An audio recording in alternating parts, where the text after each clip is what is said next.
ଟହଟକ୍ ଖରା ବେଳଟାରେ ମୁଁ ଆଜି ପହଞ୍ଚି ଯାଇଛି କଟକର ରକ୍ସି ପ୍ଲାଜା ଲଞ୍ଚ করতে। ପଚାରିଦେଲି ମଟନ୍ ଅଛି, ନାଇଁ କହିଲେ ପୁରା ଡାଇନିଂଟା କେତେ ବଡ଼ ଦେଖନ୍ତୁ, ଲୋକ ହାଲକା ଫୁଲକା ଅଛନ୍ତି। ତ ମଟନ୍ ନାଇଁ ତ ମୁଁ ଭେଜ୍ ହିଁ ମଗାଇଥିଲି।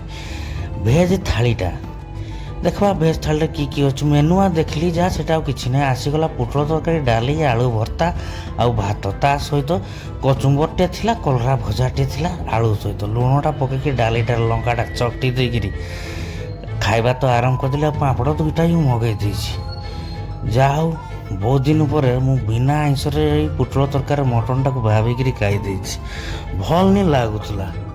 ସାଧା ଖାଇବା ଉପରେ ହେଲେ ରକ୍ସି ପ୍ଲାଜାକୁ ନି ପଳେଇ ଆସିବେ, କଟକର ବାଦାମବାଡ଼ି ପାଖରେ ଆରାମସେ ଖାଇବେ ପେଟେ। ଆଉ ବଢ଼ିଆ ବଢ଼ିଆ ରେଟ୍ରେ ମିଳୁଛି, ଆପଣମାନେ ଆସିନି ଜାଣିପାରିବେ। ତ ରହୁଛି, ଖାଇକିରି ପେଟେ ମୁଁ ଏବେ ଚାଲି ଟହଟକ୍ ଖରାବେଳଟାରେ ଜମିଗଲା ଲଞ୍ଚଟା। ବାଏ।